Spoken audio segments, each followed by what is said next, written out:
안녕하세요. 피부가 알고 싶다의 닥터 성입니다. 이번에는 모공 치료에 접근. 이거 무슨 말일까? 내가 모공이 되게 넓어. 그런데 어떤 치료로 어떻게 접근을 해야지 점점점 좋아질까? 보통 인터넷을 찾아보면 모공 치료는 치료가 불가능하다, 현대의학으로 안 된다, 신의 영역이다, 이런 글들이 많은데 과연 모공 치료를 했을 때 내 모공은 좋아질 수 있을까? 어떤 식으로 치료에 접근하면 좋아질 수 있을까? 막바로 한 방에 뭔가 탁 변화될 수 있는 방법은 없는가? 이런 것들이 되게 궁금해요. 환자들이 실제로 왔을 때. 왜 나는 이거 막바로 못해요? 난 이거 막바로 치료하고 싶은데요? 이거 막바로 해주세요. 아니면 제가 집에서 종종 이렇게 되시나요? 물어보면 아니요, 전혀 그런 거 없어요. 라고 얘기를 해요. 그러다가 치료하는 도중에 사실은 집에서 이런 거 있었는데 제가 그 얘기를 하면 원장님이 치료하실 때 이렇게 좀 약하게 갈까봐 겁이 나서 좀 걱정돼서 자기는 좀 약하게 할까봐 걱정돼서 그런 얘기를 못했다고 하시는 분들도 있고, 뭔가 자기만의 나름대로의 어떤 합리적인 이유가 있어요. 핑계가 있는 거죠. 그래서 짧은 시간에 적은 횟수로 더 좋은 결과를 내고 싶어 해요. 그건 사람 심리면 다 누구나 마찬가지예요. 의사인 제 입장에서도 횟수를 많이 해서 뭔가 더 환자한테 매출을 일으키는 것보다는 어떻게 해요? 적은 횟수로 더 좋은 결과를 내서 이 사람이 움직이는 광고판이 되어주면 병원 입장에서는 더 좋은 거예요. 환자분들이, 고객분들이 거꾸로 생각하는 것 중에 하나가 뭐냐면 이 병원에서 나를 횟수를 많이 시켜가지고 뭔가 더 매출 올리려고 하지 않을까? 모르겠어요. 저는 절대 그렇게 생각 안 해요. 왜? 한 명을 길게 끌고 가면 어떤 문제가 생길 수 있느냐면, 그 사람은 치료 횟수를 많이 했음에도 불구하고 좋은 결과가 안 나왔으니까 어떻게 되겠어요? 이 병원은 실력이 없다, 내가 잘못 믿고 왔다, 소문과 다르다, 이런 생각을 할 거 아니에요. 당연히 제 입장에서 어떻게 돼요? 적은 횟수로 더 좋은 결과를 만들어야지만 이분이 움직이는 광고판이 돼서 다른 데 가서 저 병원 가면 너무 레이저를 잘해서 이러이러한 결과를 만들어내요 라고 막 얘기하고 다니실 거 아니에요. 그러면 그 소문을 듣고 오고 이 소문을 듣고 오고 하는 분들이 모여서 병원이 성장하게 되는 거예요. 저는 후자 쪽 병원을 원하는 거지 전자 쪽 병원을 원하지 않아요. 왜? 이유 없이, 결과물 없이 자꾸 횟수가 길어지면 환자의 관계가 불편해져요. 왜? 적은 횟수로 이분들을 더 좋게 해야지만 둘 간에 서로 환자와 의사의 관계가 편해져요. 더 신뢰감도 생기고요. 그런데 그렇게 못하는 경우가 있어요. 왜? 환자 상태가 그만큼 못 따라주니까. 그럴 경우는 횟수가 증가할 수밖에 없는 거예요. 제가 횟수를 적게 해주고 더 좋은 결과를 내고 싶다고 해도 그게 안 되는 거예요.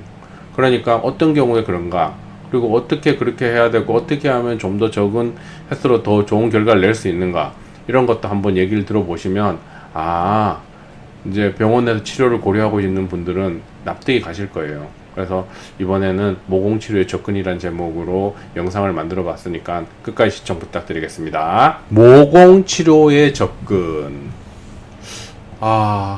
환자분이 병원에 왔어요. 이분이 모공이 걱정된다고 오셨어요. 그런데 코가 붉어.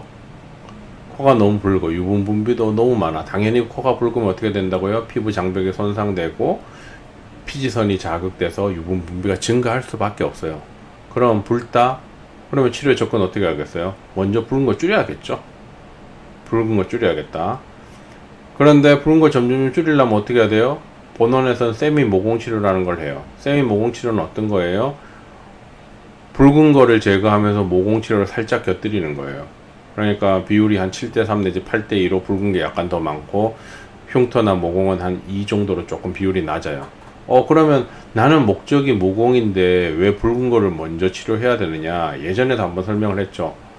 우리가 집을 쌓아 올릴 때 모래 위에 집을 쌓아 올리는 거는 처음에는 되게 쉬워 보일지 몰라도 1층까지는 어떻게든 올릴 수 있어요. 환자들한테 눈 가리고 아웅 하는 건 쉬워요. 근데 문제는 뭐예요? 2층을 쌓아 올릴 때 걔가 버티지 못하고 깔아앉아요. 그러면 이 모래바닥이 파이면서 그 부분은 완전히 회복 불가가 되는 거예요. 그러면 어떻게 해야 돼요? 그 모래바닥을 먼저 콘크리트화, 지면을 단단화 시키는 방법을 먼저 한 다음에 건물을 쌓아 올려야지만 2층, 3층, 4층, 5층까지 올라가는 거예요.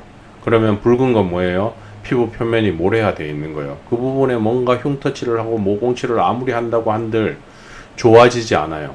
그러다가 더 붉어지면 어떤 문제가 생겨요? 모공이 미친 듯이 커져요. 모공이 미친 듯이 깊어져요. 그래서 붉은 거와 흉터가 있을 때 반드시 붉은 걸 먼저 해야 된다고 몇 번의 영상을 통해서 강조를 했어요. 환자들이 정말 잘못 알고 있는 게 모공 흉터를 치료하면 붉어지니까 그때 가서 붉은 거 하면 되지. 모공 흉터 치료를 하면 좋아져야 되는데 더 악화된 다음에 붉은 걸 치료한다는 건 말이 안 되잖아요. 근데 붉은 게 없으면 치료하면 좋아진단 말이에요. 그래서 먼저 붉다, 피부 장벽이 손상돼 있다, 그리고 유분 배출이 늘어나 있다, 피지가 알갱이야 된다라고 생각을 하니까 먼저 본원에서는 세미 모공 치료를 권해요. 붉은 거를 메인으로 잡으면서 모공 흉터를 같이 하는 거죠. 근데 비율이 이제 붉은 게 조금 높다라고 보시면 돼요. 그러면 점점점 치료를 많이 했어요. 난 많이 좋아진 것 같아요. 붉은 게 많이 좋아졌어요. 라고 해서 촬영 장비로 딱 찍었더니 붉은 게 조금은 남아있어요. 그러면 어떻게 해요? 증상이 있는지, 코에 열감을 인지하고 있는지, 모공이 있는데 부분에 자주 붉어진다는 인지를 하고 있는지, 자주 장열감이 느껴지는지, 증상이 있는지 없는지가 매우 중요한 요소예요. 만약에 이 증상을 인지하고 있다, 그러면 세미 모공 치료를 더 해야 돼요. 왜? 모공 치료와 그 홍조 치료를 완전히 별개로 놓고 할 수 없기 때문에. 그런데 환자분들 중에 종종 모공이 넓어서 오지만, 붉은 걸로 모공이 넓어서 오지만 나는 모공 걱정이 하나도 안 된다라고 하시는 분들이 있어요. 그런 사람은 당연히 어떻게 돼요? 홍조 치료를 권해요. 홍조 치료를 권하게 되면 홍조만 좋아져도 모공이 어느 정도까지는 좋아지거든요. 물론 한계가 있어요. 얘네들에 비해서 치료하는 방법에 한계가 있고, 홍조 치료를 권하는데 이 사람이 나는 모공이 메인으로 걱정되는데 붉다라고 하면 세미 모공 치료를 권해요. 그런데 장비로 촬영을 했더니 붉은 게 하나도 없어. 근데 병원에 왔을 때만 붉은 게 없는 건지 집에서 또 붉은 게 없는 건지 잘 모르잖아요, 저는. 그럼 환자분들한테 물어봐요. 집에서 있을 때 자주 붉어진다고 인지를 하세요? 자주 열감이나 장열감이 느껴지세요? 가끔 느껴져요. 수시로 느껴져요. 그러면 얼마나 그게 시간이 지속되세요? 한 30분 되는 것 같아요. 한 3분, 5분인 것 같아요. 한 3분, 5분이면 일반적인 사람도 뭔가 당황하거나 세안을 했을 때 그 정도 될 수 있으니까 큰 문제 되지 않는데, 한 30분 된다. 한 10분, 15분 넘어가는 것 같다. 라고 생각을 하면 당연히 또 어떻게 돼요? 세미 모공 치료를 권해요. 물론 이분이 모공이 걱정된다고 왔던 분에 한해서 세미 모공을 권하고, 그렇지 않은 분들은 당연히 또 홍조 치료를 권하겠죠. 그래서 이 사람이 치료를 하다가 거의 증상이 느껴지지 않는다. 그리고 약간 모공도 좋아진 것 같고 붉은 거는 많이 좋아진 것 같다. 그래서 장비로 촬영을 했더니 별로 붉은 게 별로 없어. 장비로 촬영했더니 약간 붉은 건 있는데 나는 증상이 전혀 느껴지지 않아. 라고 하면 모공 흉터를 치료를 권해요. 모공 흉터는 뭐예요? 약간 공격적인 치료를 하기 때문에 시술 후에 2, 3일 정도 많이 빨개져요. 물론 이 많이 빨개진다는 얘기가 사람마다 편차가 있어요. 어떤 사람은 이 정도 붉어지는 게 뭐 붉어지는 거예요? 왜 원장님 그렇게 사람 겁을 줘가지고 이 치료를 자꾸 미루게 해갖고 인지와 받게 했냐고 막 이렇게 하시는 분들도 있고, 어떤 분들은 이 치료를 받고 나서 이렇게 붉어질 줄 알았으면 회사에 월차를 내야 될 정도인데 왜 말하지 않아가지고 회사에 나가서 내가 막 시술 받고 다녔다고 광고하게 만들었냐고 막 이렇게 항의하시는 분도 있어요. 그렇기 때문에 저는 반드시 그 붉어지는 정도가 일반적인 사람들이 조금 세미 모공보다 더 많이 붉어진다라고 얘기를 하기 때문에 이걸 인지하고 일상생활에 영향을 줄 거를 한번 고려를 하고 치료를 받아야 된다고 얘기를 해요. 그래서 한번 받고 나면 요 정도 붉어지는구나, 며칠 가는구나 대충 알아요. 그러면 그 다음부터 본인이 스케줄을 잡기가 되게 편해지기 때문에 한번 받아보고 스케줄을 좀 조절하시더라고요, 대부분. 그렇게 하시면 되고, 세미 모공 치료를 했는데 거의 붉어지느냐?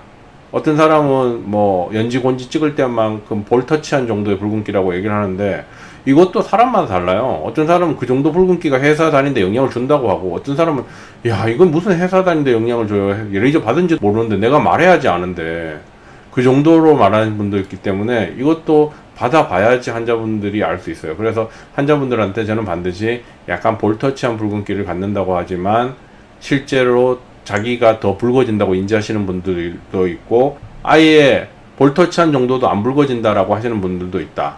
그러니까 이거 한번 받아보시고 결정하세요. 아니면 병원 후기를 남긴 일반인들, 본원에 오신 분들이 후기를 남긴 글들을 보고 참조를 하시면 도움이 되실 겁니다 라고 얘기를 해요. 왜? 이 다 주관적인 것들은 교과서적으로 이거 며칠 안 붉어지니까 회사 다니는데 지장 없어요 이렇게 얘기했다가 제가 낭패 당할 수도 있고 환자분이 회사에 나갔다가 낭패를 당할 수 있기 때문에 반드시 그렇게 얘기를 합니다. 모공 흉터를 치료하려고 했더니 붉지 않아. 그러면 할 수 있다. 그러면 시각적 변화가 조금 더 빨리 나와요. 얘보다 시각적 변화가 조금 빨리 나오고 얘는 되게 천천히 변해요. 그리고 얘는 당연히 붉은기가 어느 정도 있었을 때 치료를 했으니까 당연히 어떻게 돼요? 변화량이 얘만큼 나타나진 않아요. 얘는 붉은기가 거의 없어진 상태에서 하니까 변화량이 확실히 더 많이 나타나요. 물론 붉지 않은 사람이 이걸 했을 때와 이걸 했을 때 시각적 변화가 얘가 좀 빨리 나타나지만 최종 결과물은 얘도 나쁘지 않다는 거예요. 그래서 대부분 이것도 많이 하고 보내서 이것도 많이 해요. 그래서 했는데 나는 4회 뭐 8회 정도를 했는데 변화가 다른 사진에 보이는 전후 사진에 보이는 사람들만큼 없어. 그러면 더 하시는 방법밖에 없어요. 왜? 이 사람의 재생 능력도 차이 있지만 집에서 관리 능력도 차이가 있고 집에서 어떻게 하는지 제가 알 수가 없잖아요. 그리고 본인이 스스로 집에서 하는 이런 행동들이 악화되지 않는다라고 생각을 하면서 계속 악화의 요인에 노출되는 분들도 있어요. 뭐 예를 들어서 일주일에 소주 한 잔, 일주일에 맥주 한 잔, 일주일에 와인 한 병 정도는 큰 문제 안 주겠지라고 자기 스스로 관대한 잣대를 갖다 대요. 그리고 나중에 물어보면 그 정도는 영향 안 줄 줄 알았대요. 누구한테 들었냐 그러면 들은 거 놓고 그냥 자기 스스로 그런 생각을 했대요. 치료받는 분들이 어떤 관리를 하는 데 있어서 좀 더 타이트하게 철저하게 잘 관리하시는 분들은 더 좋은 결과가 나와요. 그러니까 전후 사진이 그렇게 잘 뜨는 분들 보면 그런 사람들이 꽤 많거든요. 그런데 전후 사진이 그렇게 안 됐으면 뭐 나는 했는데 효과가 하나도 안 된다, 뭐 사진이 조작됐다, 막 별의별 핑계를 다 대요. 그러다가 물어보면 새벽 3시, 4시까지 컴퓨터 게임하려고 잠을 안 잘 적이 많았고 이 사진 촬영하러 오는 바로 전날도 새벽 3시까지 술 먹었대. 당연히 좋아질 수가 없죠. 같은 돈을 투자하고 관리를 엉망으로 하는데 어떻게 좋아져요?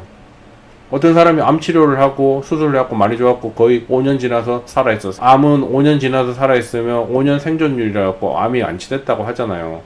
근데 이 사람이 다시 암이 재발 안 하느냐? 그렇게 해서 암 치료가 잘 된 다음에 완치가 됐음에도 관리가 잘못되면 또 암이 생길 수가 있는 거예요. 재발한 게 아니고 또 암이 생길 수가 있는 거예요.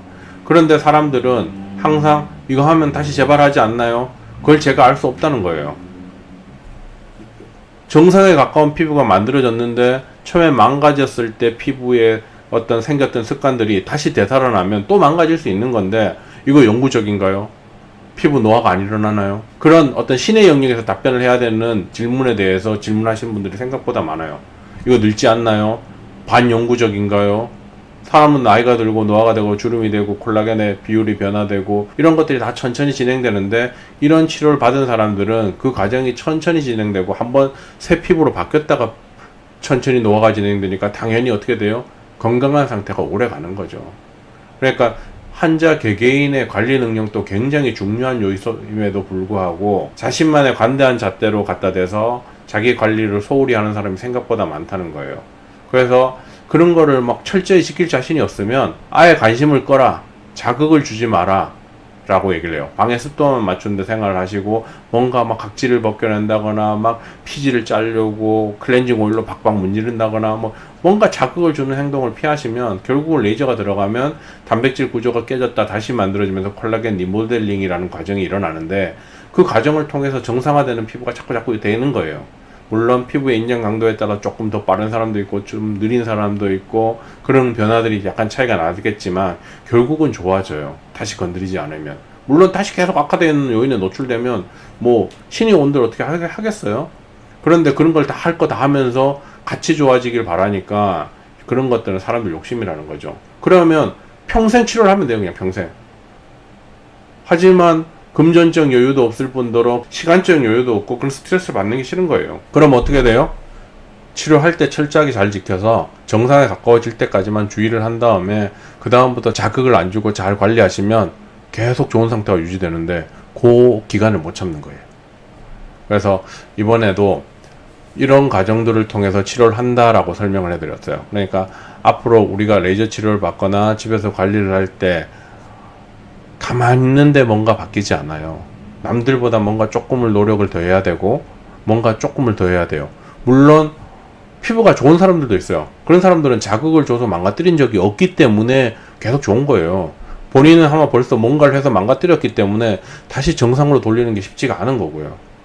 그런데 항상 좋은 사람을 기준으로 잣대를 재니까 자기는 불안하고 스트레스 받고 힘든 거예요. 절대 그러실 필요 없고요. 치료해서 많이 좋아지면 그 스트레스가 언제적 이야기인지 그냥 추억이 될 거예요. 그래서 이번에도 끝까지 시청해주셔서 감사드리고 다음에도 더 재미난 주제, 여러분에게 도움이 되는 주제로 찾아뵙도록 하겠습니다. 감사드립니다.